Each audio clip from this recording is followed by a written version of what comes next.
The conclusion of the American Civil War was a pivotal moment in U.S. history, marked not by vengeance but by an extraordinary display of reconciliation. Despite 4 years of devastating conflict, Union leaders, under President Abraham Lincoln's directive, extended leniency and dignity to the defeated Confederates. This approach was exemplified during General Robert E. Lee's surrender to General Ulysses S. Grant at Appomattox Court House on April 9, 1865. Grant's terms were remarkably generous. Confederate soldiers were allowed to retain their personal belongings and horses, vital for farming and rebuilding their lives. When Lee's troops formally surrendered their weapons and battle flags 3 days later, Union officers saluted them in a show of mutual respect, a gesture that symbolized the beginning of healing for a fractured nation. While Appomattox marked the symbolic end of the war, the fate of Confederate soldiers varied widely. Some embraced the new reality, adapting to life under Union governance and working to rebuild their communities. Others struggled with bitterness and nostalgia for a lost cause, clinging to remnants of the old Southern identity or even emigrating abroad. For many, the war's aftermath was a personal reckoning with defeat, survival, and the reshaping of their world. This remarkable chapter illustrates how the United States sought unity amidst division, an enduring lesson in resilience and reconciliation. The conflict had ravaged the southern United States as the scorched earth tactics employed by generals such as William Tecumseh Sherman severely damaged infrastructure, while the end of slavery dismantled the plantation-based economy. The federal government found itself in discussions on the best approach to reintegrate the rebellious states, with President Lincoln advocating for a swift and peaceful reconciliation. He suggested a general amnesty for those who had supported the Confederate cause and proposed that Southern states be readmitted under the governance of white Southerners. According to Lincoln's plan, once 10% of a state's voters pledged allegiance to the United States, the state would be allowed to rejoin the Union and restore its government and internal systems. However, this proposal was firmly rejected by the radical Republicans, a faction within Lincoln's party that aimed to hold the South accountable for slavery and rebellion. The radicals in Congress introduced an alternative plan, demanding that 50% of Southern voters affirm their loyalty to the Union before their state could be readmitted. This requirement was unattainable so soon after the war and would have effectively barred the reintegration of Southern states. Nevertheless, Lincoln remained hopeful, resulting in a legislative impasse between him and the radical Republicans. This deadlock was ultimately disrupted by John Wilkes Booth at Ford's Theater. Lincoln's assassination marked a pivotal moment for the former Confederates, as Andrew Johnson, a former slaveholder from Tennessee, ascended to the presidency. The Reconstruction era, a tumultuous period following the war, commenced. The devastation in the South was both economic and demographic in nature. Between 200,000 and 300,000 men perished while serving in the Confederate Army, representing a quarter of the male population aged 17 to 50. Families were left bereft of fathers and sons, businesses were stripped of owners and employees, and political positions remained unfilled. The men who emerged from the war returned to find their home states devastated, as Union General Charles Schurz vividly depicted the landscape that greeted the returning former rebels. A vast expanse of destruction and desolation, with fences completely absent, solitary smokestacks surrounded by dark piles of ashes and cinders, marking the locations of former human settlements. The American Civil War and its aftermath would leave deep and enduring impacts on the nation, some of which are still felt today. This extensive area of devastation was compounded by the presence of destitute refugees, numerous former slave owners, ordinary Southern citizens, and newly freed slaves, all grappling with the physical and economic devastation. The Civil War had consumed 2/3 of the South's wealth, leaving what was once a thriving agricultural hub unable to sustain its population. South Carolina, the state where the war is often considered to have begun, was compelled to sell $300,000 worth of bonds, equivalent to $5.5 million today, merely to purchase corn to feed its starving residents. The Treasury Department made minimal efforts to alleviate the situation, as Treasury agents moved into the South to confiscate abandoned properties, including the region's last significant resource, cotton.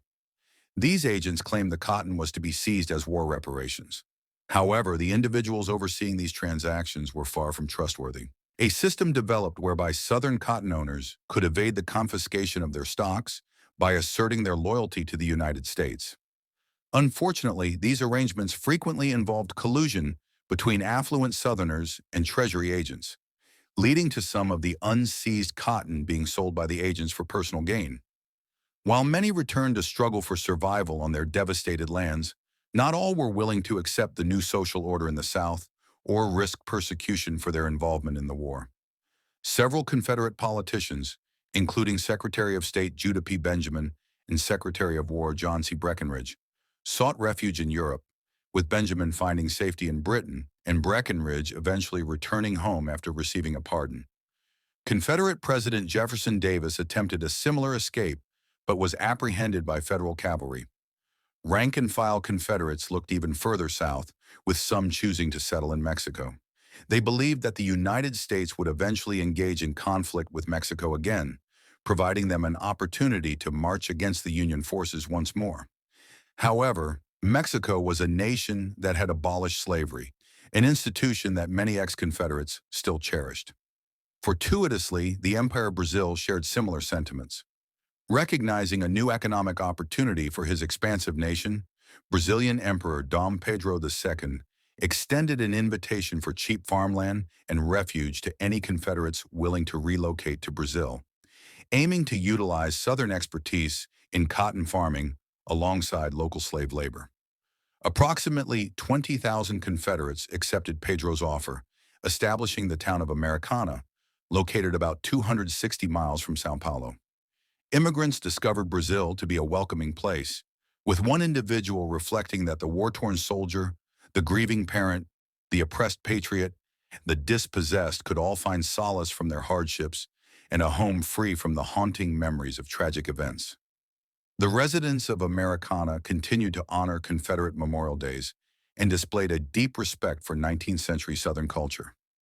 Even after Brazil abolished slavery in 1888, notable figures such as Jefferson Davis and Robert E. Lee criticized the Americana Project during their lifetimes.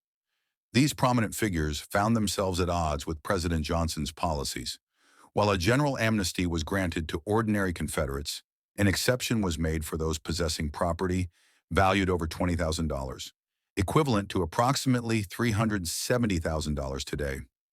This requirement forced wealthy planters and Confederate leaders to formally and publicly seek clemency, effectively pleading before the government in Washington. Notable exceptions included Confederate President Davis, who was kept in chains under strict surveillance while the U.S. deliberated on the charges against him. The harsh conditions of Davis's imprisonment turned him into a martyr among Southerners and garnered sympathy from the Northern public. Although Davis was never tried for any offenses against the United States, other high-ranking Confederates faced treason charges, with one Confederate officer, Henry Wirz, executed for war crimes due to the horrific conditions at Andersonville Prison. Despite these displays of authority, Johnson adopted many of Lincoln's Reconstruction policies, even becoming more lenient in the process of reintegrating states. He announced that North Carolina could seek readmission once its citizens drafted a new state constitution and established a government loyal to the United States, thereby removing the requirement for oaths of allegiance. This established a precedent, prompting the states that had not yet been restored to hastily comply with these conditions in hopes of rejoining the Union without federal intervention. Many prominent figures from the former Confederacy viewed their states' reintegration as a pathway back to political influence.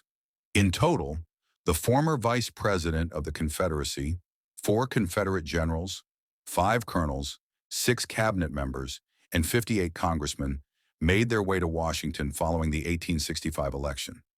Throughout the South, candidates for public office frequently highlighted their previous affiliations with the Confederacy on their campaign materials to garner electoral support. Some of those elected even donned their military uniforms during their state legislative sessions. Nevertheless, some Southerners sought to join the government to foster unity and Reconstruction, including noted Confederate General James Longstreet. Initially charged with treason, Longstreet's case was dismissed at the urging of Union General Grant. In a New Orleans publication discussing Reconstruction, he remarked that the war was fought over Republican issues, and it seems fair and just that the resolution should reflect that. reinstate slavery under a different name, which was unacceptable to the Republican-led Congress. To counteract the attempts to reintroduce slavery in a disguised form, the federal government established the Freedmen's Bureau. Created shortly before the war's end, this agency aimed to assist refugees and displaced individuals of all races, with a particular focus on aiding newly freed slaves. The Bureau facilitated the establishment of schools and hospitals, mediated labor discussions between businesses and freed workers, and managed confiscated land intended for distribution as 40 acres and a mule. The federal government recognized these measures as an effort to reinstate slavery under a different name, which was unacceptable to the Republican-led Congress. To counteract the attempts to reintroduce slavery in a disguised form, the federal government established the Freedmen's Bureau. Created shortly before the war's end, this agency aimed to assist refugees and displaced individuals of all races, with a particular focus on aiding newly freed slaves. The Bureau facilitated the establishment of schools and hospitals, mediated labor discussions between businesses and freed workers, and managed confiscated land intended for distribution as 40 acres and a mule.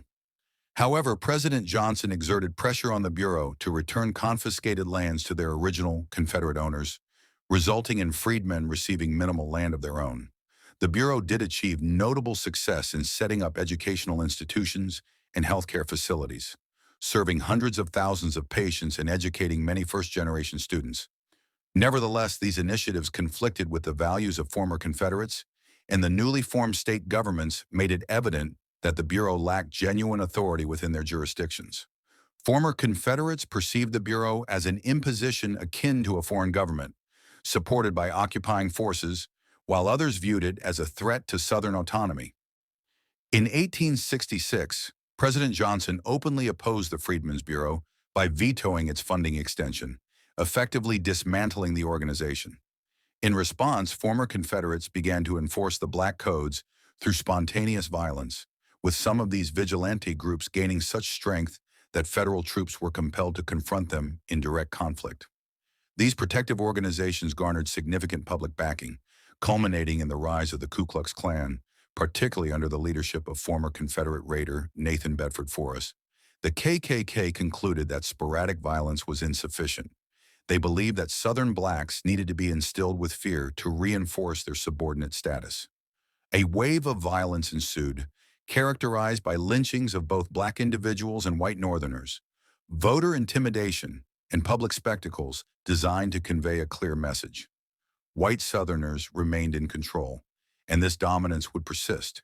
Despite the federal government's enactment of laws aimed at dismantling the KKK and the deployment of troops to Southern states to eliminate their influence, former Confederate soldiers achieved their objectives of reclaiming political power and reinstating the social norms of the antebellum South. With the conclusion of Reconstruction and the withdrawal of federal forces, they were able to reconstruct their communities and institutions nearly as they had existed prior to the Civil War.